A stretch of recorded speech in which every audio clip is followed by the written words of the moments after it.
Hey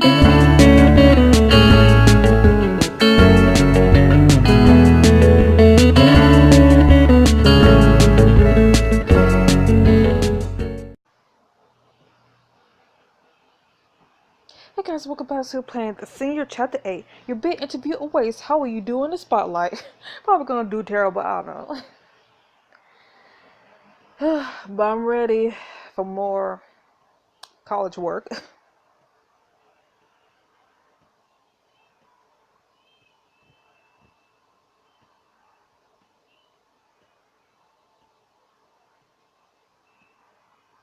Chapter 8, video killed the what? Radio star. I'm a rodeo. I'm thinking about Big Sky Country. The day of your interview arrives and you prepare in the green room, accompanied by your friends. Like a high school story. Do you need water? They got fancy waters here. They got Fiji. Can I get a selfie with you? Oh my god, you're gonna be a star. Guys, just one little TV interview. Fancy waters aside. Give me Fiji. Yeah, but as someone who's been invited to do 0 TV interviews, that sounds like a pretty big deal. Just give it a little time and it'll be you in front of cameras, telling the world all about Dragon Jazz. He gets Abby on the cheek and she gets his hand squeezed in return. But today is all about Luna. It's only fair that the one who's always supported us gets her time in the spotlight. Heck yeah! And it's way more than just some little TV interview. Turning Page isn't any old newscast. It's all about the writers. I do follow her blog just for the reading recommendations. Carrie Hinkle is the voice of the artist in Northbridge. I remember her covering Battle of the Bands too. Wouldn't you all be rather be at home actually watching the interview? Oh please, the internet killed live viewings. We stream everything after it airs.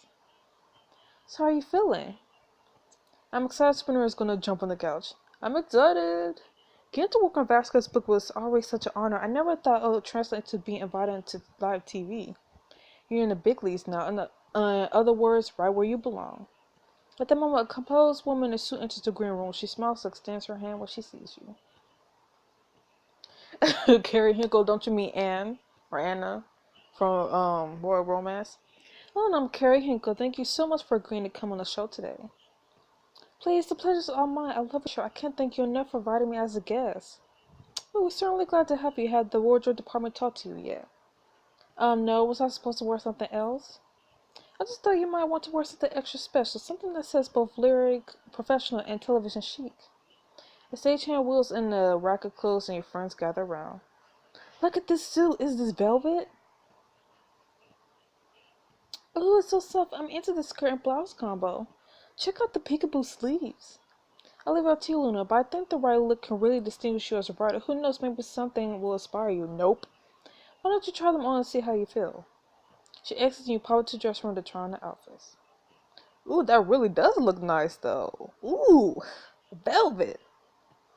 This is pretty cool, too. But nope. Look down at your outfit and smile. You know what? I feel super confident right now. My fans will love me for all that I am. A hater's gonna hurt. Say some of that wisdom for the camera, Luna. Miss Hinkle needs Luna Johnson out here. We live in 5, guys. This is it. Are you ready? I was born ready. Yes, I'm ready. I knew it. That's my girl. I've been waiting my whole life for this. Is happening in 5 minutes.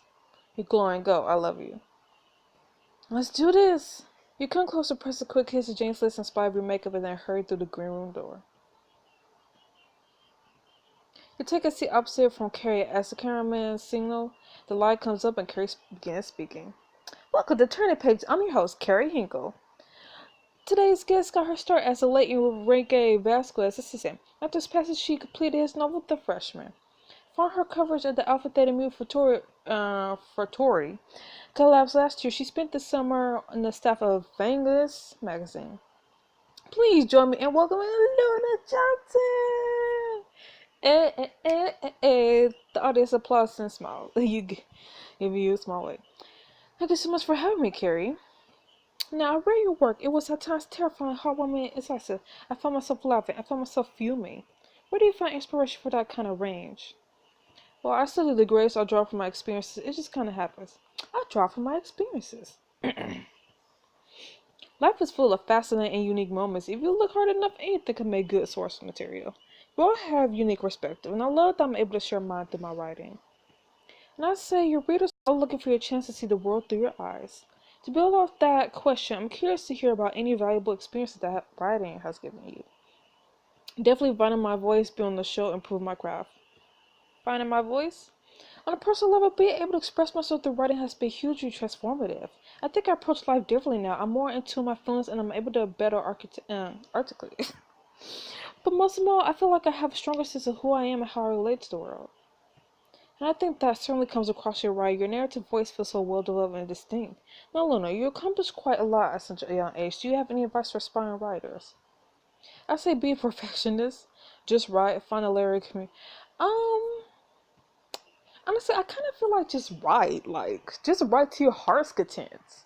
Do a rough draft and then, just go over it later. Just write. Honestly, the best way to get better at anything is to practice, and writing is no exception. True. It doesn't matter if it's not perfect. The more you write, the more experience you'll get, and the easier it'll become. Trust me. Try challenging yourself to write something every day, whether it's a poem, a piece of your novel, or a journal entry. Wise advice. I think a lot of people have trouble getting started on a project, but you just have to dive in. So what's next for Luna Johnson? I'm sure you've been thinking about this one a lot. Are you submitting scripts to theaters, traveling for rehearsals and workshops? Considering that you already have a history of collaboration with both established and emerging talents, I won't be surprised if you network your way into a strong relationship with a theater or a director. You might even get that Rarest of Gems residency. I'm currently busy building my thesis as a playwright, but I'm hoping for a script I can submit to theaters at the end of the process. You sure will heard the details of the journal, the venture list, and your ideas in the mentorship and the creative process. My point is that theater is a community watchdog now more than ever. We need a thoughtful discourse the stage provides. The audience cheers loudly. That sounds simply amazing, Miss Johnson. I hope your next play is based on this thesis. To be honest, I'm up to my eyeballs in thesis notes right now, but you never know what might happen next. No matter what happens, I wager you're a talent to watch. Thanks so much for joining me on the show, Miss Johnson. You lean forward and shake Carrie's hand. The sound of studio audience applause ringing your ears. Hey, we nailed it! You return to the green room after your hands still shaking with adrenaline. That was amazing. Carrie was like, I have questions, and you were like, BAM! Answers! You're my total hero. Alright. It was super validating, and I feel like I'm about to launch into space. Sharing something as process my thesis, hearing the audience cheer me on, it lets me know I'm heading in the right direction. I can't stop now. So many people want to hear what I have to say. Congratulations, Luna. No one deserves this more. Thanks for coming, guys. In spite of how I told you all it was no big deal, it was a big deal. This might actually be one of the biggest days my life has so far. James puts his arms around you and pulls you close in a warm hug. We should all do something together as a group. We've all been way too busy lately. The group quiets as everyone thinks. What do you guys think of hitting up that new escape room downtown? Ooh, escape room. It's getting bad when escaping from a locker room is relaxing, but yeah, I'm down. I heard that it's called Auntie Cora's Fortune, and it's supposed to have a twist in it. Is this going to be like, It Lives in the Woods? Oh, would be nice. I don't think we got to get us volunteer at the animal shelter. I'm there. There's something like a solid mystery full of clues. Some here mysteries are the most irresistible plots. Oh yeah, considering your major, this might actually inspire you, Luna. This escape room supposedly tells a story. You guys are such dorks, but I'll come for Luna, not because I want to. Right, Becca. I'm just so flippin' tired, guys. I need a long nap. Consciousness is the only escape room I'm in. That's understandable. Maybe some other time. I mean, you guys could go without me. As the group heads out of the green room, James touches your elbow and lightly draws you back. Could I speak with you for a minute? Of course, babe. What's going on? Something happened to me tonight, and I want to be completely honest with you about it. Kind of freaking me out here. What's going on? Tonight, while I was watching you on that set so beautiful, all the lights and the clapping, he brings his knuckles to brush against your cheek. You better not do it. I realize how lucky I am to have you, a wet and amazing career you're going to have. You could go anywhere. I got this feeling to pin my stomach like I wasn't sure where I fit in. James, you feel right beside me. Whatever happens in your dazzling futures, we'll talk it out together. Both smile. His arms loosely clasp your waist. His eyes shine down to yours, and he leans close for a gentle kiss. You're right, 100%. We do fit together, especially our lips. He leans in again for another kiss, and you tilt your chin up. The door suddenly opens. Oh, excuse me, look. You were just leaving. You heard what James from the room grinning. She was as scary as she passed. The top of your lips has some days I remember overlying your nose when a thought occurs to you. As Enrique accepted the Fringe Festival application form, he also subconsciously validated the importance of, wait, I'm already replicating a few of Vasco's evangelist honors. What if I submit a play to the Fringe Festival too? I could round out this section of my thesis, and it's a smart career move, especially if I could get some help from my bro. Hey, James, come here for a second. Hey there, what's up? What would you think of working together like old times? I want to collaborate on a play and submit to the Fringe Festival. James cocks his head to the side and smiles. I don't remember us having ever done that, actually. Exactly, we've been writing side by side for years now. It's time to join forces. It'll also be great for my thesis for my writing career. Forget that thesis. You know how valuable a play production credit could get. I want to get my feet wet on my very own stage. I mean, our very own stage. No, it's my stage. Mine. All mine. To be honest, I have been thinking about playwriting again. The adrenaline of opening night, the instant feedback of applause and laughter and gasps from the audience. Nothing quite like it. You get to live inside of your writing instead of just imagining it. I can feel the novelist would. Jen's last nudged you into you, giving your knee an affectionate squeeze. Hey, I love writing books, I do, but personally I never want to be just a novelist. Is that a yes? That's absolutely. Yes, James, we're going to have so much fun. We're having a play baby. A play baby. I've heard the early stages are very difficult, but it's so worth it. I hear the rumbles of a brainstorm coming, Luna. Concept whip, a plot matrix. How do we move forward? Let's just throw stuff out of the wall and see what sticks. James beams and cuddles close on the couch, pulling your legs across his lap. Me insists to write another Victorian tragedy. Tragedies are so rich with emotion. Haven't we done tragedy to death, though? I see what you did there. My instinct is going a totally new direction. What do you think of quippy coming of age drama? I love coming of age stories. A dark stylish rock opera, a socially conscious. I love coming of age stories, but a rock opera sounds awesome though. I don't know. Do I want to go with coming of age or should I go with a rock opera? I'm gonna go with coming of age. I love coming of age stories, but I thought you wanted to get away from what we already knew so well.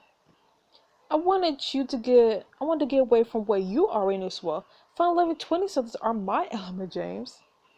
I'm supposed to get my head out of the Victorian era after all. People are people. Either laughing or crying dies or what. Yeah, people don't change that much. We're still falling in love, chasing dreams, or trying to survive like any other era's people. They could be just like us. We'll finally have the opportunity to exercise all this real life coming of age stress. I think my coming of age moment was a few years ago, but I still remember it pretty vividly. Okay, I'm in. God, I miss Ryan with you. You lean closer to take a break and your brainstorming to share a soft kiss. I miss it too. This is a great idea, babe. Alright, we got our genre, but we need to build an entire reality now. That's what I build realities all the time. Just give me 1 second. Oh, me too. We should make short work of this. James stared into space for what feels like forever. James taps his pencil on his notebook. Any thoughts? Okay, I got it. I'm picturing dystopian wasteland. Yes! I love those type of stories. Like Divergent is my favorite. Disco Fever. So what, this going to take place in the 80s? Something Hartfeld? No. We're going with dystopian.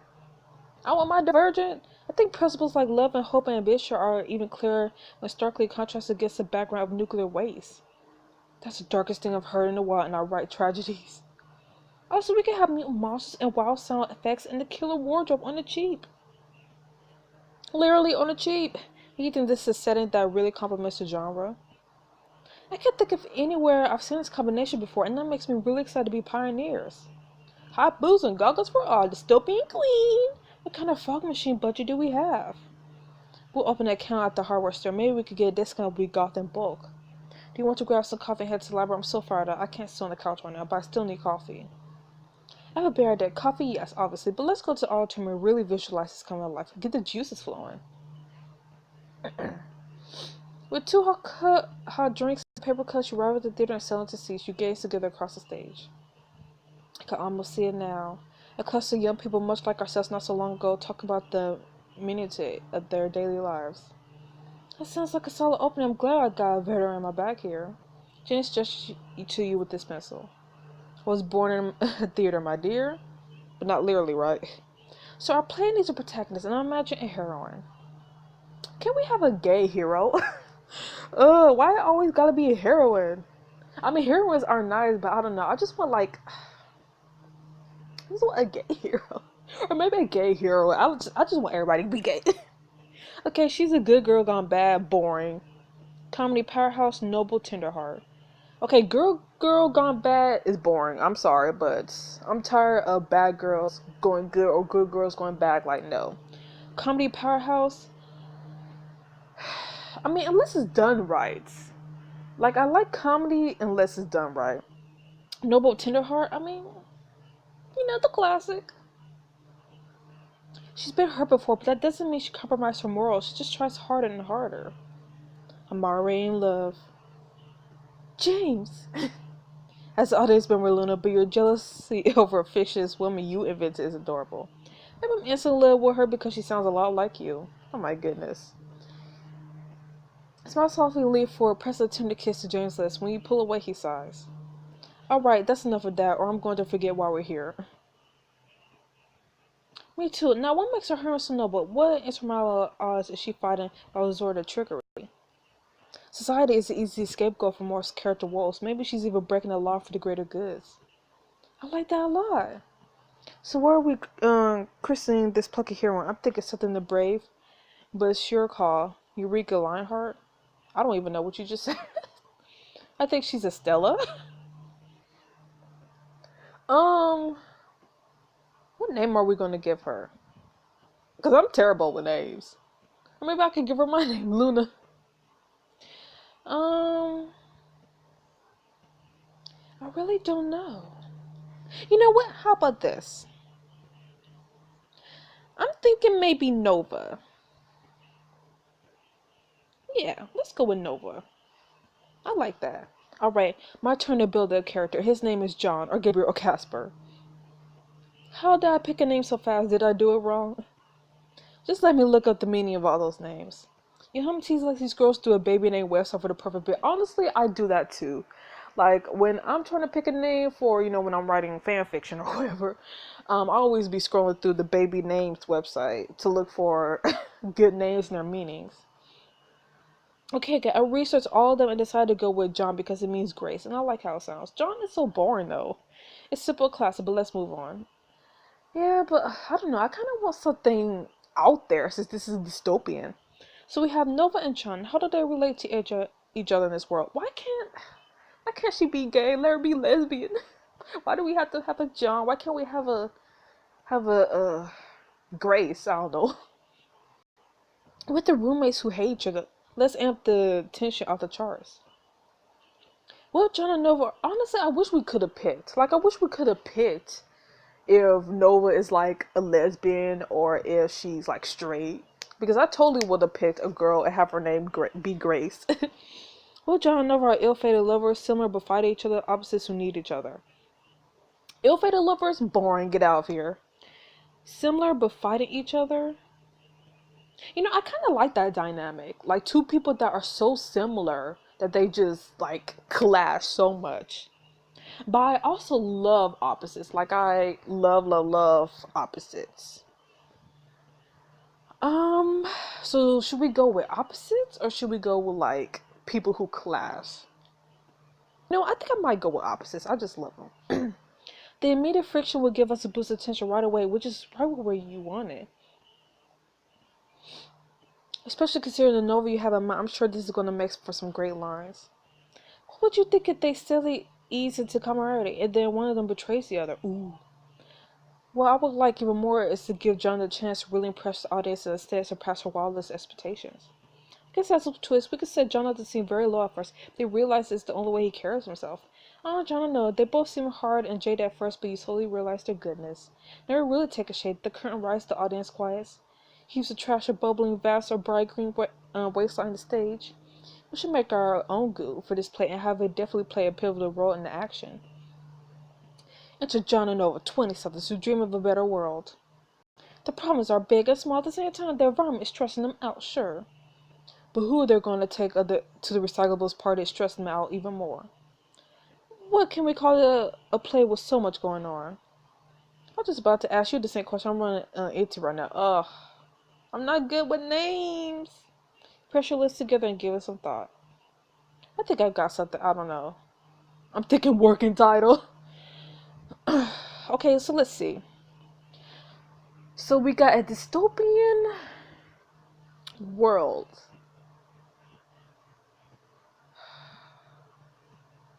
You know what? I think I might go with.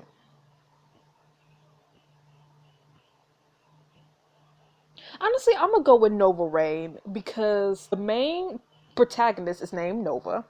And then you know Acid Rain because this is a dystopian wasteland, so like acid rain, you know? So I'm gonna go with that. So Nova Rain. I like it. Should I capitalize the R? I don't even know.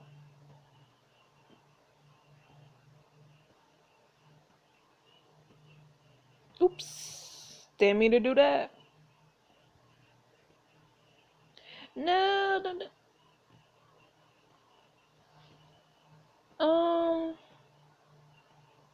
hmm. Should it look like that? You know, I'm gonna keep it. Nova Rain is gonna be a masterpiece. But what about actors?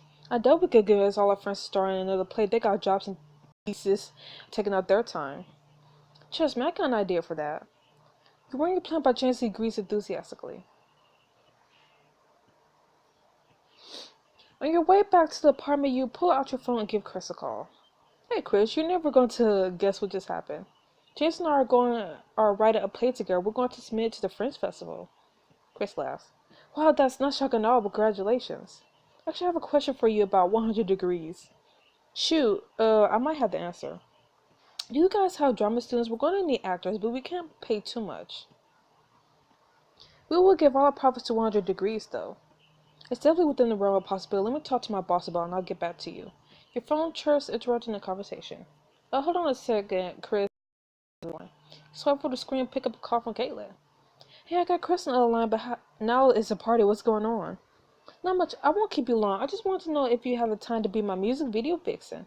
We still not sure where you rock the blooper reel. Find out in the next installment of The Singer. Okay, so we're going to be starring Kaitlyn's music video, I guess. So, anyway, so I'll see you guys next week, next chapter of The Singer. So see them.